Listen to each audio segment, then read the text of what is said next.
त्याच्याकडे आहे. म्हणजे केव्हा चालू करायचं आणि केव्हा बंद करायचं हे त्याच्याकडे आहे. एवढं माणूस जर करू शकतो, मग काही दिवस स्त्री काही दिवस पुरुष करायचा देव करू शकत नाही का? देव तर सर्व समर्थ आहे. शंका समाप्त. भगवान परमात्म्याने शिखंडी असा बनवला, काही दिवस पुरुष आणि काही दिवस स्त्री असा तो शिखंडी झाला. इकडे भीष्माचार्य दोघा भावांचा विवाह करून दिलेला आहे.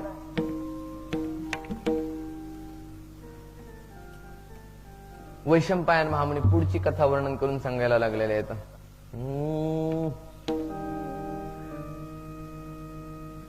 वैशंपायन कहे तब खानी, वैशंपायन तब खानी, वैशंपायन कहे तब खानी, वैशंपायन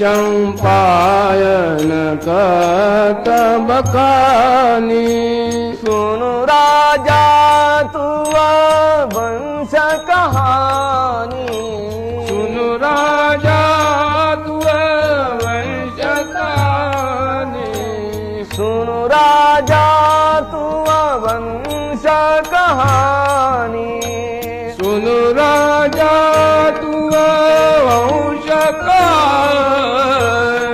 वैशंपायन कहे तब खानी, वैशंपायन तब खानी, वैशंपायन कहे तब खानी, वैशंपायन तब खानी। चित्रवीर्य विचित्रवीर्य या दोघांपर्यंत येऊन पोचलेला आहे. दोघांचा विवाह झालेला आहे अंबा आणि अंबालिकेशी. चित्रवीर्याला क्षय झाला, लवकरच चित्रवीर्य मरण पावला आणि विचित्रवीर्याला हे मृत्यूने ग्रासलं. दोघही गेले. अंबा अंबिका दोन्ही शिल्लक राहिल्या. पुत्र संतती नाही. काय होईल कुरुवंशाचं? वंशाला फार मोठं महत्व होतं त्या काळात. आजच्या काळात उलट नसलं तर माणसं म्हणतात बरं आहे, फार सुखी आहे. त्या काळात वंशाला फार मोठं महत्व होतं. वंश तर चाललाच पाहिजे आणि जर कुळात संततीच होणार नाही तर संपूर्ण पितरांचा काय होईल? पतन होईल पितरांचं. पितर नरकाला जातील. सत्यवतीला चिंता वाटायला लागली. सत्यवतीच्या सुना येत, पण सत्यवतीला आता नातूच राहिला नाही. कोणीतरी नातू पाहिजे. सत्यवतीने भीष्माला प्रार्थना केली, भीष्मा आपल्या कुळाला संतती पाहिजे. संतती नसेल तर कुळाचं अधपतन होईल. म्हणून एक काम कर, तू संतती निर्माण कर. भीष्माचार्याने सांगितलं, मी ब्रह्मचारी आहे, अखंड ब्रह्मचारी आहे. मी माझ्या व्रताला कधी सुद्धा डावलू शकत नाही. माझं व्रत कधी सोडू शकत नाही.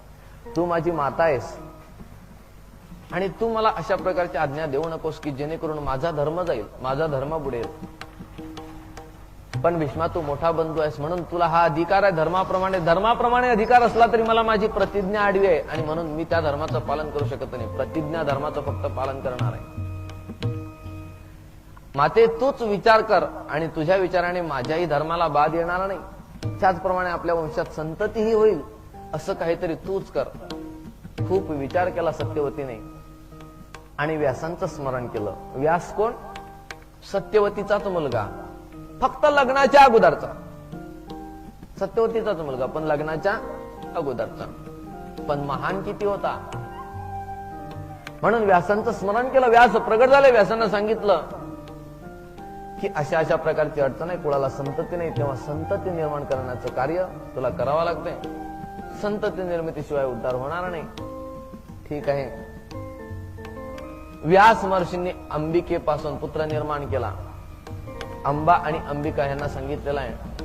अंबेपासून पुत्र निर्माण केला. ती अंबा पांढरी शुभ्र पडली. व्यासांचं तेज सहन करू शकलेच नाही. अंबा पांढरी शुभ्र पडली म्हणून झालेला पुत्र पांढरा शुभ्र झाला. तो पांडू. तो अगदी पांढरा निपजला.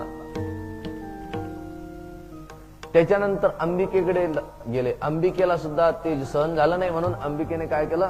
डोळे बंद करून घेतले. त्या डोळे बंद करण्याचा परिणाम झाला त्या गर्भावर आणि जन्माला येणारा बालक जन्मांध जन्माला आला, म्हणजे मुळातच आंधळा जन्माला आला. म्हणून कोणत्या काळामध्ये आपण वृत्ती कशा प्रकारची असावी, किती प्रसन्न असावी हे जाणून कोणतंही कर्म करावं लागतं. वृत्ती प्रसन्न असेल तर उपजणारे बालक सुद्धा प्रसन्न निर्माण होतात, चांगले निर्माण होतात. तो धृतराष्ट्र आंधळा जन्माला आला. आणखी एक संतती पाहिजे म्हणून आंबेकडे पुन्हा पाठवलं. आंबा घाबरली आणि आंबेने त्या ठिकाणी दासीला पाठवलं. दासीपासून निर्माण झाला तो विदुर, हा व्यासांचा आणि दासीचा मुलगा. विदुराला दासीच्या पोटी जन्म घ्यावा लागला. विदुर महान भक्त होता, पण दासी पुत्र का? विदुर यमराजाचा अवतार आहे, यमराजाचा अवतार. विदुराची कथा आहे. काही चोर राजाची चोरी करून पळून गेलेले आहेत. चोर चोरी करून पळता पळता राजाचे शिपाई पाठीमागे लागले, तर पळता पळता चोरांनी विचार केला आता शिपाई पकडल्याशिवाय राहत नाही. मध्येच मांडव्य मुनींचा आश्रम होता. मांडव्य मुनींच्या आश्रमामध्ये साहित्य फेकून दिलेलं आहे, चोरी करून आणलेलं. मांडव्य मुनी बसलेले होते. मांडव्य मुनींना काहीच संबंध नाही. चोर पळून गेले पुढे. शिपाई मागून आले, विचारलं मांडव्य मुनींना, महाराज इकडे कोणी चोर आलेत का? तुम्ही कोणाला पाहिलं का? मांडव्य ऋषी एक शब्द बोलत नाहीत. आले हेही नाही, गेले तेही नाही. साक्षी त्याला म्हणतात. आपला साक्षी वेगळा, कोर्टातला. कोर्टातला साक्षी त्याला म्हणतात जो पैसे मिळाल्यानंतर खोटीही साक्ष देतो. पण वेदांतातला साक्षी त्याला म्हणतात तुम्ही काय करता त्याच्याशी काही संबंध नाही. त्याला वेदांतामध्ये साक्षी म्हणतात. जसा हा लाईट आहे, दिवा आहे, सूर्यनारायणाचा प्रकाश आहे. सूर्यनारायण दिवसभर प्रकाशित होतो. कधी सुद्धा माझ्या प्रकाशामध्ये तुम्ही कोणी दारू काढतो, कोणी आपलं भजन करतो, कोणी प्रवचन करतो. सूर्यनारायण कधी कोणाचा तिरस्कार करत नाही, कोणावर प्रेमही करत नाही. असं आहे का? तुम्ही भजन करता म्हणून तुम्हाला सूर्यनारायण दान देतो, आणि जे भजन करत नाही, दारूचे अड्डे चालवतात, त्यांच्याकडे लाईट बिल पाठवतो. आमच्या सूर्यप्रकाशाचं एवढं लाईट बिल झालं नाही. सूर्यनारायण साक्षी आहे, हा लाईट साक्षी आहे. तुम्ही काहीही करा त्याच्या प्रकाशामध्ये, तो प्रकाश कशातच संबंध घेत नाही. त्याप्रमाणे मांडव्य ऋषी साक्षी होते. मांडव्य ऋषी शांत बसलेले होते आणि शांत बसलेल्या मांडव्य ऋषींना पाहून यांना शंका आली की अरे हा ऋषीच महत्वाचा चोर दिसतो, याच्याशिवाय दुसरा कोणी चोर नाही. कारण ऋषीच्या रूपात, साधूच्या रूपामध्ये अनेक प्रकारच्या चोऱ्या चालायला लागल्या. अलीकडे साधू सुद्धा चोर व्हायला लागले. साधू चोर नाही, साधूच्या रूपात चोर यायला लागले. लोक म्हणतात साधू चोर व्हायला लागले. साधू चोर कसे होणार? साधूच्या रूप घेऊन चोर चोरी करायला लागले. म्हणून कदाचित हा ऋषीच चोर असावा अशा प्रकारचं त्यांना शंका आली. त्या शंकेमुळे मांडव्य ऋषीलाच त्यांनी पकडलं. मांडव्य ऋषीला पकडून राजाकडे घेऊन गेले. महाराज हा चोर आहे. कशावरून? आश्रमामध्ये झडती घेतली तर आश्रमात चोरी केलेले पदार्थ सापडले, चोरी केलेल्या वस्तू मिळाल्या. चोरी केलेल्या वस्तू मिळाल्या म्हणून हाला चोर ठरवलं. मांडव्य ऋषींना काहीच माहिती नव्हतं. राजाने सरळ आज्ञा दिली, साक्षी पुराव्यावरून मांडव्य ऋषीला शुळावर देण्यात येत आहे. शुळावर चढवलं. शुळावर चढलं तरी मांडव्य ऋषीच्या शरीरात शुळाने प्रवेशच केला नाही. ऋषी होते, फार बलवान होते, शक्तिमान होते, तपश्चर्याची महान शक्ती त्यांच्याजवळ होती. शुळाने प्रवेशच केला नाही. मांडव्य ऋषी शुळावरून उतरले. खरंच साधू आहे राजाला वाटले आणि राजाने दर्शन केलं की महाराज मला क्षमा करा, माझ्याकडून फार मोठा गुन्हा घडलेला आहे, पुन्हा अशा प्रकारचा गुन्हा करणार नाही. राजा तुला क्षमा करतो, कारण मला शिक्षा देणारा तू नाही, पण संपूर्ण कर्माची शिक्षा देणारा, कर्माचं फल प्राप्त करून देणारा जो यमराज आहे त्या यमराजाकडे जातो आणि त्याची खबर घेतो. यमलोकामध्ये गेले. यमराजाने स्वागत केलं. महाराज या, तुमचं स्वागत आहे. काय तुमची सेवा करू? पूजा करू का? तुमची माझी पूजा करू नको, मी तुझी पूजा करायला आलो. सांग मला कशाचं फळ प्राप्त करून दिलं? मी कोणतं वाईट कर्म केलं, कोणतं पाप कर्म केलं, ज्या पाप कर्माचं फळ तुम्हाला सुळावर चढवलंस? कोणत्या कर्माबद्दल? यमराजा भाऊ आदर की ना बाल दोष मुनी कही दिना. यमराजानं खातं खोललं, सातबाऱ्याचा उतारा संपूर्ण शोधून पाहिला. मांडव्य ऋषीचा कुठं काही दिसत नव्हतं. मांडव्य ऋषी शाप दिल्याशिवाय राहणार नाही, कुठंतरी शोधावंच लागेल. म्हणून यमराजाने थोडीशी चूक काढली की महाराज बाल दोष मुनी कह कही देना. बाल दोष, बालपणामध्ये तुम्ही एक महत्वाचा दोष केलेला आहे. राजा काय केलं? शिशुतापन में टीडी मारे ओ. शिशुतापन में टीडी मारे ओ. बालपणात तुम्ही एक टीडी मारली, किटकुल होतं, किटकुल मारलं. ता अपराध हा पगुधारे ओ. ता अपराध आप गुधारे ओ. बालपणात एक किडा मारला आणि त्या किड्याच्या पायामध्ये तुम्ही काय केलं? काटा टोचला. किड्याच्या पायात काटा टोचला, त्याच्यामुळे तुम्हाला सुद्धा सूळ टोचण्यात आला तुमच्या शरीरामध्ये. राजा, बालपणात केलेला अपराध होता. बालपणात अपराध लागत नाही, बालपणा आणि झाला तरी बालपणात केलेल्या पापाची शिक्षा त्याला स्वप्नात द्यावी लागते. तू स्वप्नात कुठे दिली? तू तर प्रत्यक्षात शूळ माझ्या शरीरात घुसवलास, शिक्षा देताना चुकलास. म्हणून माझा शाप आहे तुला. शाप मारले व बराई माणूस रूप जन्म जग जाई. माझा शाप आहे, तुला सुद्धा मृत्यू लोकात मानव रूपात जन्म घ्यावा लागेल. तोही हीन म्हणून सगळं जग तुला हिनवत राहील, हेन रूपात. बिदुर भय तब तासु कुमारा. विदुर भये तब तासु कुमारा. यमराज विचार करू लागले, एवढा मोठा शाप दिलेला आहे महाराजांनी आणि ऋषींचा शाप आहे, मला जन्माला जावंच लागेल. पण चांगलं कुळ शोधावं, चांगलं स्थान शोधावं, कुठं जन्म मिळेल विचार करतो. कौरव कुळामध्ये जन्म मिळाला. अंबेचा पुत्र पांडू, अंबिकेचा पुत्र धृतराष्ट्र आणि व्यासांचाच पण दासी पुत्र विदुर. यमराज प्रगट झाले विदुराच्या रूपात. विदुर भये तब तासु कुमारा. विदुर भये तब तासु कुमारा. शूद्रा गर्भ निहावतारा. शूद्रा गर्भ निनवतारा. अवतारा शूद्रा गर्भ निहावतारा. शूद्रा गर्भ निनवतारा. विदुराच्या रूपाने. पण विदुर महान भगवत भक्त म्हणून उपजले.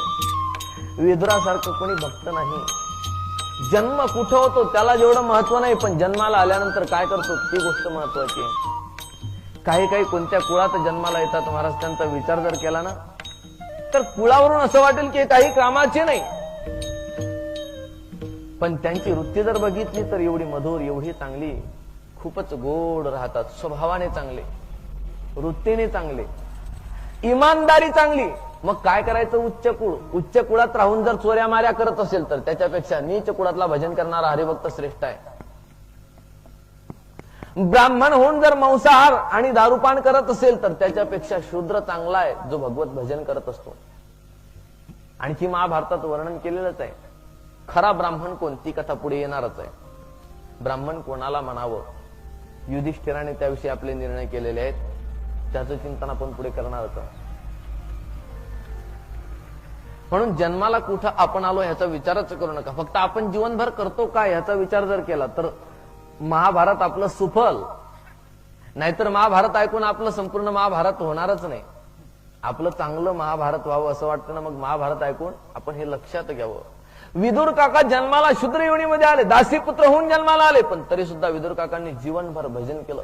एवढं भजन केलं, धृतराष्ट्र हा सख्खा भाऊ असला तरी धृतराष्ट्र महान म्हणून गणला जात होता, राजा होता. पण त्या धृतराष्ट्राच्या घरी भगवान श्रीकृष्ण गेले नाहीत, विदुराच्या घरी भगवान श्रीकृष्णाने प्रवेश केला.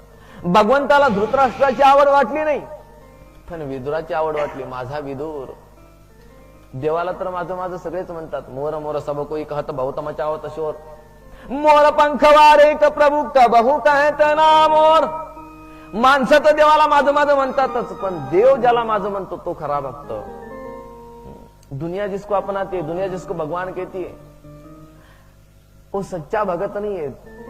जो भगवान के पीछे पीछे भागता वो कच्चा भगत है, लेकिन भगवान जिसके पीछे पीछे भागता वो जिंदगी में सच्चा भगत है.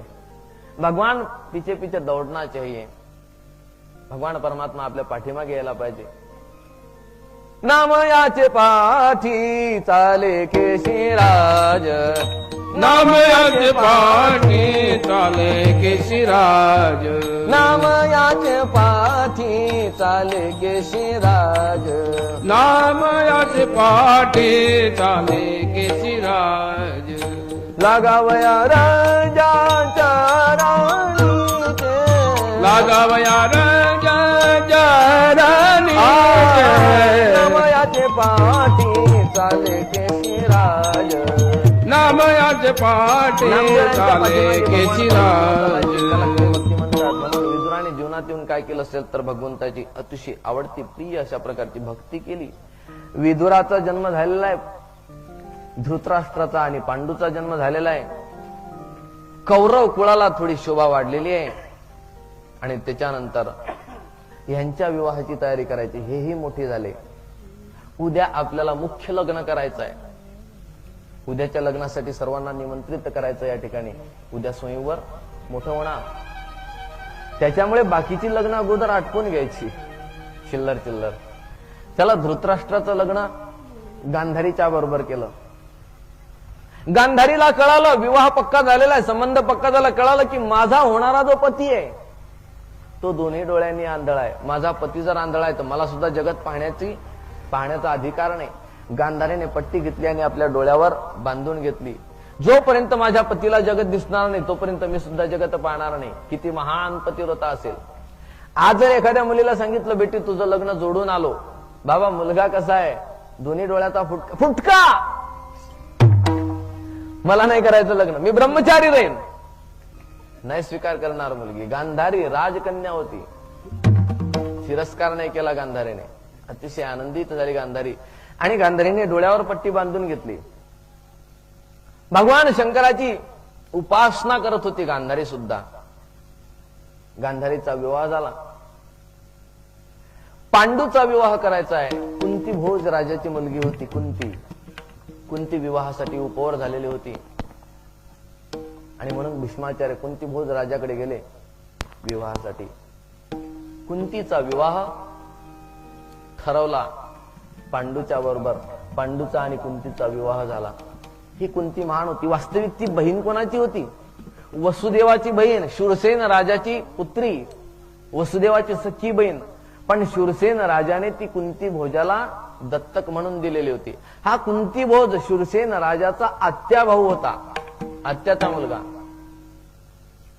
त्याला शूरसेनाने ती दत्तक म्हणून दिलेली होती. म्हणून कुंती भोज राजाची ती कुंती झाली.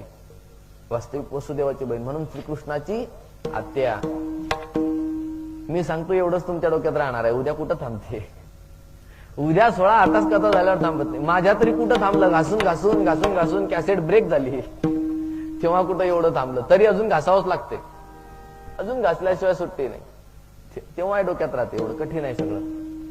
त्या कुंती भोज राजाची कन्या होती आणि कुंती भोज राजाची कन्या पांडूसाठी ठरवली. पांडूचा आणि कुंतीचा विवाह झाला. पांडू कुंतीपासून अतिशय आनंदित झाला. कुंतीला पाहून पांडूही समाधानी होता.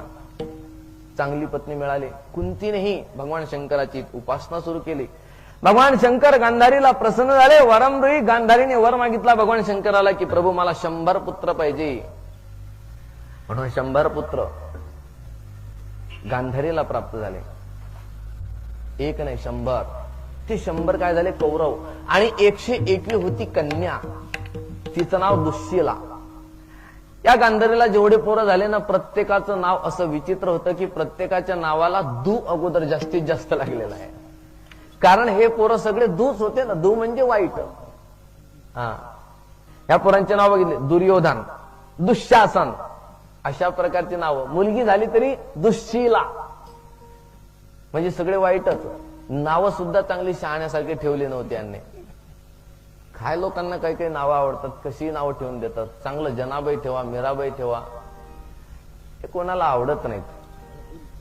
अशी त्यांची नाव होती कौरवांचे. पांडवांचा जन्म जो होतो, पांडू राजा कुंतीला घेऊन वनामध्ये विहार करण्यासाठी निघालेला आहे. कुंती आणि माद्री 2 पत्न्या होत्या. पांडूचे 2 विवाह झाले होते. माद्रीच्या बरोबर पण विवाह झाला होता. माद्री कुंतीपेक्षाही स्वरूपानं खूप चांगली होती. माद्री आणि कुंती दोघींना घेऊन वनविहार करण्यासाठी राजा गेलेला आहे. वनविहार करता करता हातामध्ये धनुष्य आहे. धनुष्यावर बाण चढवला. किंदम नावाचे ऋषी होते. अचानक दुपारच्या वेळेला कामदेवाने त्यांना मोहित केलं म्हणून दुपारच्या वेळी पत्नीला सोबत घेतलं. पत्नीला हरिण बनवलं आणि स्वतः हरिण बनले. क्रीडा करू लागले हरिण बनवून.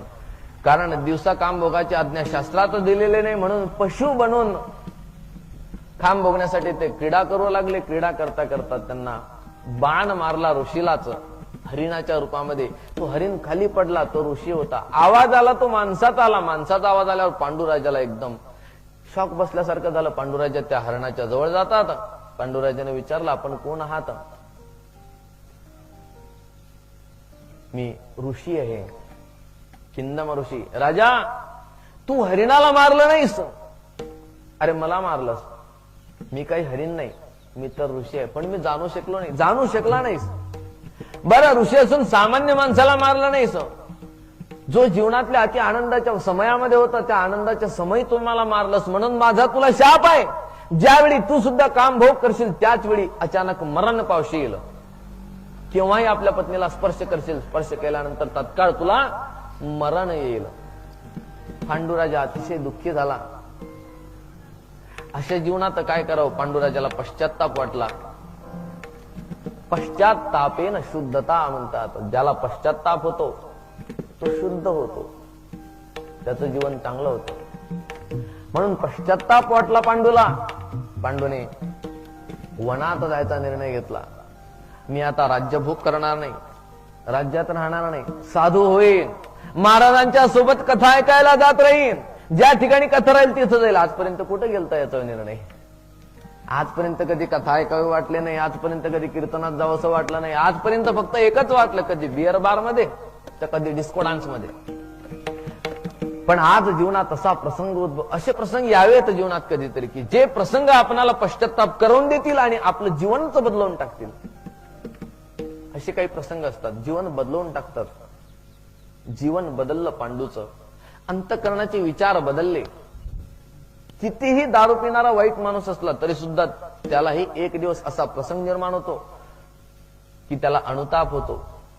नाही पिणार दारू उद्यापासून, नाहीच प्यायची मला, नाहीच करायचं हे अशा प्रकारचं कृत्य. अनुताप होतो त्याला. अनुताप झाला म्हणजे त्याचं जीवन निर्मळ बनते. पांडुराजाला अनुताप झाला. मी आता वनात जाईल, तपश्चर्या करेल, ऋषींच्या सोबत जाईल, भजन करत राहील, कीर्तन करत राहील. म्हणून पांडूने वनात जायचा निर्णय घेतला. कुंती माद्रीने आग्रह धरला की तुम्ही जर वनात जाणार तर आम्ही सुद्धा वनात तुमच्या सोबत येणार. आम्ही राज्यात थांबणार नाही तुमच्या वाचून. कुंती माद्री ही पांडूच्या सोबत वनात निघतात. शतशृंग पर्वतावर आलेले आहेत. अनेक ऋषी मंडळी शतशृंग पर्वतावर राहतात. ऋषींच्या सोबत सत्संग करतात. तेवढ्यात आनंद वाटतो. एवढं मोठं राज्य आहे पण राज्य सोडून वनामध्ये निवास करतात. सर्व ऋषी मंडळी ब्रह्मदेवाच्या दर्शनाला जायला निघाली. पांडुराजाने आग्रह धरला की मला सुद्धा तुमच्या सोबत घेऊन जा. राजा तुझ्यासोबत सुकुमारी राजपत्नी आहेत. तुला आम्ही घेऊन गेलो असतो पण तुझ्यासोबत असणाऱ्या पत्नी आहेत त्या कोमल आहेत, त्यांना नेऊ शकत नाही आम्ही. आणि म्हणून तू आमच्या सोबत येऊ नकोस. महाराज माझ्यावर एवढी दया करा की मला तुमच्या सोबत घेऊन जा. कारण माझा तसा उद्धार होणार नाही. मी एकटा स्वर्गात जाऊ शकत नाही. ज्याला पुत्र संतती नाही त्याच्यासाठी स्वर्गाची दारं उघडे नाही, त्याच्यासाठी स्वर्गाची दारं बंद असतात, लॉक केलेली असतात. स्वर्गामध्ये त्याला प्रवेश होत नाही. आणि महाराज माझ्यावर ऋण शिल्लक राहिलेलं आहे. 4 प्रकारचे ऋण असतात प्रत्येकावर. देव ऋण, मनुष्य ऋण, पितृ ऋण, ऋषी ऋण. मनुष्य ऋण दयावृत्तीने समाप्त होत असते. म्हणजे कुणी भुकेला असेल तर त्याच्यावर दया करावी, त्याला अन्न द्यावं. तहानेला असेल तर त्याला पाणी पाजावं. दयावृत्तीने मनुष्य ऋण परिपूर्ण होते. राहिलं देव ऋण. देव ऋणाचा विचार केला तर देवाची भक्ती करून देवाच्या ऋणातून जीव हा मुक्त होत असतो. त्यासाठी देवाची भक्ती करावी लागते. ऋषीऋणासाठी स्वाध्याय करावा लागतो ग्रंथांचा. स्वाध्याय, जप, तप, ध्यान, धारणा हे करून ऋषीऋणातून माणूस मुक्त होतो. म्हणून आपण ऋषीऋणातून मुक्त होण्यासाठी मनुष्य ऋणातून आपण मुक्तच असतो. बहुतेक माणसं दयाळू वृत्तीचे असतात, कोणाला भुकेला ठेवत नाहीत, तानेला ठेवत नाहीत. ऋषी ऋणातून मुक्त होण्यासाठी दररोज भगवद्गीतेचा एक अध्याय वाचा, एक श्लोक तरी वाचा, ज्ञानेश्वरीचा एक पान वाचा, एक ओवी तरी शेवटी वाचा, गाथ्याचा एखादा अभंग वाचा. स्वाध्याय म्हणजे कोणत्याही ग्रंथाचं अध्ययन करणे, याचं नाव स्वाध्याय. हा स्वाध्याय केल्याने मनुष्य ऋषीऋणातून मुक्त होत असतो. जेवढा शक्य होईल तेवढा स्वाध्याय करा. नाही जास्त झाला तर आपला दररोजची हनुमान चालीसा, रामरक्षा, विष्णू सहस्रनाम, हरिपाठ एवढं जरी घेतलं तरी खूप झालं. तू म्हणाल एवढं मोठं, हे का कमी आहे का? शेवटी नुसता हरिपाठ जरी घेतला आपण तरी सुद्धा स्वाध्याय आपला महत्वाचा स्वाध्याय. वारकरी संप्रदायामध्ये हरिपाठ व्हायलाच पाहिजे. मग तुम्ही प्रत्यक्ष जोरात म्हणा किंवा मनामध्ये हळूहळू म्हणा, पण हरिपाठ व्हायलाच पाहिजे. ती वारकरी संध्या आहे सर्वात महत्वाची. ब्राह्मण संध्या जशी असते तशी ही वारकरी संध्या आहे. हरिपाठ स्वाध्याय तो करतच नाही, तो ऋषीऋणातून कधी मुक्त होणार आहे? म्हणून तेवढा स्वाध्याय तरी अवश्य करा. तेवढ्याने ऋषीऋण समाप्त होते. राहिलेलं पितृऋण आहे. पितृऋणातून मुक्त होण्यासाठी संतती व्हावी लागते. जोपर्यंत संतती होत नाही तोपर्यंत पितृऋणातून माणूस मुक्त होत नाही. म्हणून त्याला महाराज मला संततीच नाही, मी पितृऋणातून मुक्त कसा होऊ शकेल? पितृऋणातून मुक्त होणार नाही, संतती होणार नाही तर मला स्वर्गामध्ये सुद्धा प्रवेश मिळणार नाही. म्हणून मला तुमच्या सोबत घेऊन जा. ऋषी मंडळी सांगतात, राजा एवढी चिंता करू नकोस. अरे तुला एक नाही 5 पुत्र होतील. 2 महाराणे आहेत ना, तुला 5 पुत्र होतील, एक नाही. आणि तेही महान पराक्रमी राहतील, शूरवीर राहतील, तुला पुत्र होतील. तू चिंता करू नकोस, तू येऊ नको आमच्या बरोबर. ऋषी मंडळी निघून गेले. पांडू राजा कुंती बरोबर चर्चा करतो. ऋषींनी आपल्याला आशीर्वाद दिलेला आहे, पुत्र होतील, पण होतील कसे? कुंतीने सांगितलं, बालपणामध्ये मला दुर्वासा ऋषींची मी सेवा केली होती आणि दुर्वासा ऋषींच्या सेवेने मला मंत्र मिळालेले होते. 5 मंत्र मिळाले. जे दुर्वासा ऋषींच्या सेवेने मिळालेले मंत्र होते त्या मंत्राचा जप करून आपल्याला संतती होऊ शकेल. नियोग विधी म्हणतात त्याला, नियोग विधी. हा महाभारतात दिलेला आहे. त्या नियोग विधीने आपण आपल्याला संतती निर्माण करू. नियोग विधीने कुंतीने मंत्राचा जप केला. यमराजाचं आवाहन केलं, धर्मराजाचं आवाहन केलं आणि धर्मराजाच्या आवाहनाने धर्मराजाला तर धर्मराजाचा पुत्र युधिष्ठिर जन्माला आला. वायुदेवाचं आवाहन केलं, वायुपुत्र भीम जन्माला आला. इंद्राचं आवाहन केलं, इंद्रपुत्र अर्जुन जन्माला आला. कुंतीला 3 पुत्र झाली. पण धर्मशास्त्राचा निर्णय आहे, नियोग विधीने 3च्या नंतर 4था पुत्र निर्माण केला तर त्या स्त्रीला दोष लागत असतो. ती पतिव्रता राहत नाही, तिच्या पतिव्रतापणाला कलंक लागत असतो. म्हणून कुंतीने 4था मंत्र माद्रीला सांगितला आणि माद्रीला 4थ्या 5व्या मंत्रापासून नकुल आणि सहदेव 2 पुत्र झाले. नकुल सहदेव अतिशय सुंदर होते. नकुल सहदेव जुळे होते. एकूण मंत्र दिले होते कुंतीला 5. 3 मंत्रापासून कुंतीला पोरं झाली. 4थ्या एका मंत्राने नकुल सहदेव 2 जुळे माद्रीला झाले आणि 1 मंत्र होता तो अगोदरच खर्ची घातला होता. त्याचा विचार आपण कर्णाच्या कथेमध्ये करणार आहोत. कर्णाचा जन्म जेव्हा होईल सविस्तर कर्णाचं चिंतन त्यावेळी आपण करणार. मिळालेले जे कुंतीला वरदान होते, कुंतीने केलेली सेवा होती ऋषींची, तेही चिंतन आपण कर्णाच्याच कथेमध्ये करणार. तूर्त एवढाच विषय घेऊन आपण पुढे चालू. असे 5 पुत्र झालेले आहेत. एक दिवस अचानक पांडू काम मोहित झाला, माद्रीला स्पर्श केला आणि शेवटी पांडूचं मरण ओढवलं. पांडू मरण पावताबरोबर हाहाकार झाला. कुंती रडायला लागली, माद्री सुद्धा रडायला लागली. आक्रोश करतात कुंती आणि माद्री. कुंतीने सांगितलं, बहीण मी मोठी आहे, थोरली आहे, म्हणून तू मला सती जाण्यासाठी आज्ञा दे. मी आता सती जाते, तू फक्त या मुलांचा सांभाळ कर. माद्री म्हणाली, नहीं दीदी, आप बहुत बड़ी है, आप बहुत दयालु है, मुझको शंका आती है, मैं आपके बेटों को अच्छी तरह से नहीं संभाल पाऊंगी, लेकिन आप तो इतने दयालु हैं, मेरे बेटों में और आपके बेटे में कभी अंतर भी नहीं रख सकती.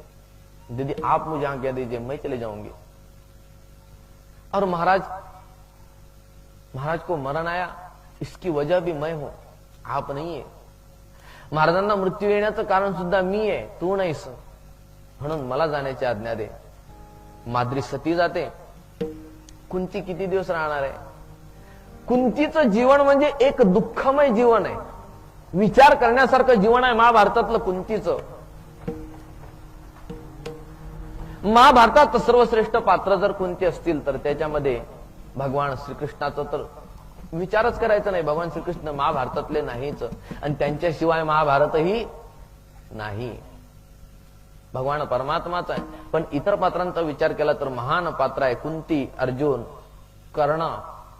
विचार करण्यासारखे पात्र. कर्णाच्या जीवनाचा विचार करा तुम्ही, तोही विशाल विचार आहे. अर्जुनाच्या जीवनाचा विचार, युधिष्ठिराच्या जीवनाचा विचार आणि कुंतीच्या जीवनाचा विचार, विदुराच्या जीवनाचा विचार. यातही सर्वात श्रेष्ठ विचार कोणाचा असेल तर कुंतीच्या जीवनाचा विचार आहे आणि कर्णाच्या जीवनाचा विचार आहे. कुंती आणि कर्ण दोन कहाण्या अशा आहेत महाभारतात की या दोघांनीच संपूर्ण महाभारत घुमवलेला आहे. दोनच जीवनचरित्र चिंतनीय आहेत. दोघांचं संपूर्ण जीवन चिंतन केलं तर महाभारत आकलन झालं. आणि तिसरे आहेत भीष्माचार्य. भीष्माचार्य यांच्या सोबतच येतात. कुंतीचं दुःखमय जीवन आहे, कर्णाचंही दुःखमय जीवन आहे आणि भीष्माचार्यांचं विचारमय जीवन आहे. भीष्माचार्यांचा जीवनाचा विचार केला तर संपूर्ण विचार दिसून येतात. कुंतीचा विचार केला तर कुंतीच्या जीवनात दुःख दिसून येते. कर्णाचा विचार केला तर कर्णाच्या जीवनात दुःख दिसून येते. कुंतीचं दुःख किती आहे? बालपणापासूनच सुख भोगलेली कुंती, पण विवाह झाल्यापासून जो दुःखाला प्रारंभ झाला तर शेवटपर्यंत कुंतीने दुःखच भोगलं. लग्न झाल्यापासून दुःख भोगायला प्रारंभ झाला कुंतीच्या जीवनाला. मुलं लहान झाली, मुलं जन्माला आली, ती सुद्धा वनातच. कुठं त्यांचं बाळंत पण झालं असेल, कुठं त्यांना आपल्यासारखं मिळालं असेल सगळं काही. बाळंतिणीचा विडा म्हणतात ना त्याला, तो कुठे मिळाला असेल? वनात जन्माला आले पांडव. म्हणून पांडवांचा जन्म वनात. मुलांना जन्म दिला कुंतीने, वनात राहिली, वनात. त्याच्यानंतर पुन्हा मुलांच्या सोबत संपूर्ण 12 वर्षे घालवली कुंतीने वनातच. पुन्हा वनवास प्राप्त होणारच आहे कुंतीला.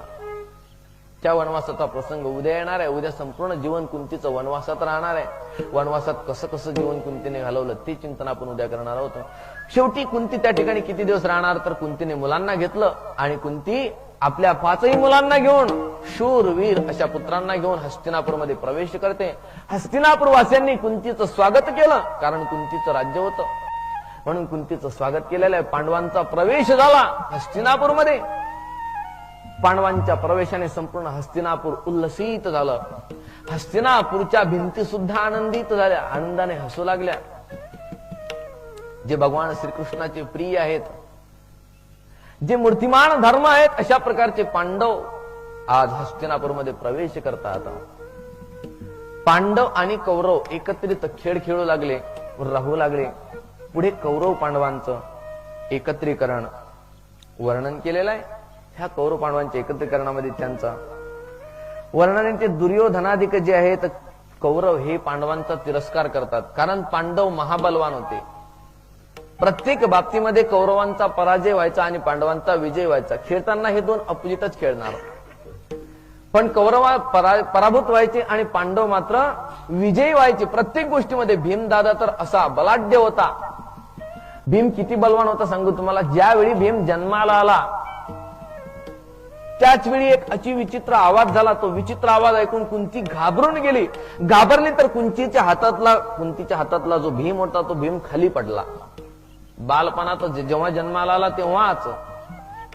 आणि हातातून खाली पडलेला भीम दगडावर आपटला. ज्या दगडावर भीम पडला त्या दगडाचा ठेसा झाला, हिरव्या मिरचीच्या ठेसासारखा. मग ज्या दिवशी जन्माला आला त्या दिवशी जो दगडावर पडून दगडाचा ठेसा करतो, मला वाटते असा जर आपल्या मंडपावर आदळला एखाद्या वेळी आपलं काय व्हायचं? केवढा बलवान भीम असेल, कसं शरीर असेल भीमाचं. वायुपुत्र होता, एवढा बलवान भीम होता. मग भीम कौरवांना कसाच आटोपत नव्हता. कौरव खूप प्रयत्न करायचे भीमाला मारण्यासाठी, पण भीम त्यांना कसाच आटपत नव्हता. म्हणून दुर्योधनाच्या मनामध्ये कुबुद्धी शिरली, भीमाला विष द्यावं, मारून टाकावं, म्हणजे नंतर तरी आपला कधीतरी विजय होईल. अशी दुर्बुद्धी कोणाच्या मनामध्ये शिरते, ज्याच्यात बल नाही, ज्याच्यात ताकद नाही, मग तो काहीतरी काळ्या करण्याचा प्रयत्न करत राहतो. इकडे बोट घाल, तिकडे बोट घाल, काळी त्वचाचे प्रयत्न तोच करतो ज्याच्याकडून काहीच वाकडं होत नाही. जो बलवान आहे तो काळी त्वचाचे प्रयत्न करत नाही, तो सरळ जाऊन आपला हात घालतो. पण ज्याच्याकडे बल नाही, जो निर्बळ आहे, तो इकडे काळी घाल, तिकडे काळी घाल, अशा प्रकारचे काळे घालण्याचे प्रयत्न करतो.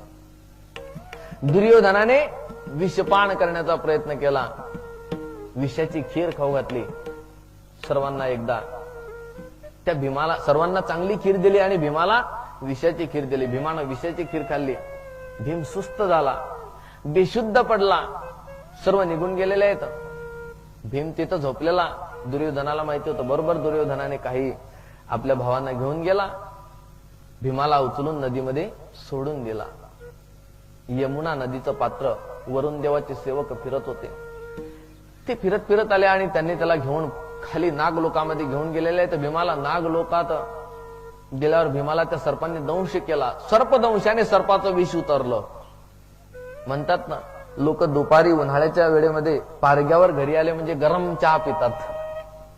मी एकाला विचारलं, एवढ्या उन्हात तुम्ही दिवसभर काम केलं आणि पुन्हा दुपारी घरी येऊन गरम चहा एवढा पिता? तो म्हणतो, महाराज तुम्हाला माहितीये का, अहो गरमला गरम मारते. म्हणजे गरमला गरम मारते, तसं विषाला विष मारते. विषावर प्रयोग कोणता आहे? विषच आहे. खूप खाल्लं, एवढं खाल्लं की पोट बिघडलं. रात्रभर पोटाची तक्रार, दिवसभर पोटाची तक्रार. वास्तविक चांगलं गायन हार्मोनियमवर करावं, पण हा पोटानेच गायन, पोटच गायन करायला लागलं. सारखं पोटाची तक्रार सुरू झाली. खाण्याचा परिणाम, डॉक्टरकडे नेला. डॉक्टरने सांगितलं, ही गोळी खा, त्याच्यानंतर हे पाणी प्या, त्याच्यानंतर ही गोळी खा, त्याच्यानंतर आणखी थोडस काहीतरी खा, त्याच्यानंतर ही गोळी खा. तो म्हणतो, डॉक्टर खाऊन खाऊन पोट बिघडलं, तुम्ही पुन्हा म्हणता ते खा हे खा. खाण्यावर खाणं कसा काय इलाज आहे तुमचा? डॉक्टर म्हणतो, ते खाल्ल्याशिवाय पहिलं खाल्लेलं जाणार नाही.